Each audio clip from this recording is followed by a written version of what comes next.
भाजपा किस हद तक गिर सकती है और किस हद तक इस देश के गृहमंत्री अमित शाह झूठ बोलकर बरगलाने वाली बातें कर सकते हैं, इसका एक और तथ्य सामने आ चुका है।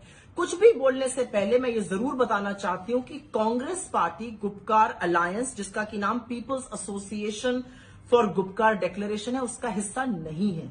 हम लोकल लेवल पर साथ मिलकर चुनाव जरूर लड़ रहे हैं। हमारा मानना है कि भारत के लोकतंत्र का यदि कोई हिस्सा बनना चाहता है तो इसका स्वागत किया जाना चाहिए। ये चुनाव आयोग चुनाव कराएगा, इसका स्वागत किया जाना चाहिए, पहली बात। दूसरी बात, आज अमित शाह देशद्रोही बुला रहे हैं पीडीपी को और बाकी जम्मू कश्मीर के नेताओं को। क्या वो देशद्रोही थे जब आपने उनके साथ मिलकर सरकार बनाई थी? ये हमारा पहला सवाल है।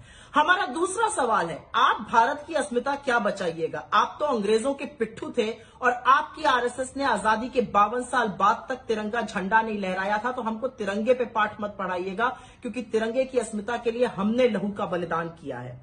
आपसे आज मैं पूछना चाहती हूं कि आईएसआई को देश में आने की पठानकोट अनुमति कैसे और किसने दी और क्यों दी?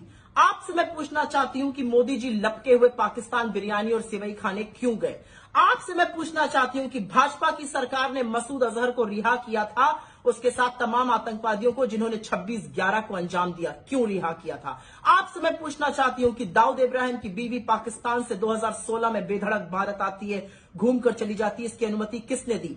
आपसे मैं पूछना चाहती हूं कि आप ही के महाराष्ट्र के एक मंत्री ने, जब आपकी वहां सरकार थी, फोन पर दाऊद इब्राहिम से बात करी, उसके खिलाफ जांच नहीं करी, सिर्फ पद से हटा दिया गया, ऐसा क्यों हुआ? आपसे मैं पूछती हूं कि जब आपकी जम्मू कश्मीर में पीडीपी के साथ सरकार थी, तो मसरत आलम को अप्रैल 2015 में भारत विरोधी नारे लगाने के लिए किसने अनुमति दी?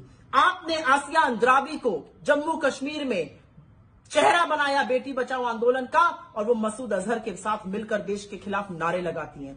तो अपनी अवसरवादी नीतियों और गंदी राजनीति को बंद करिए। आप तो वो हैं जो एक छोटी सी बच्ची के लहू पर भी राजनीति करते हैं, और हमें राष्ट्रीयता का सर्टिफिकेट मत दीजिए। राष्ट्रीयता का कुछ पाठ पढ़ने की जरूरत आपको है।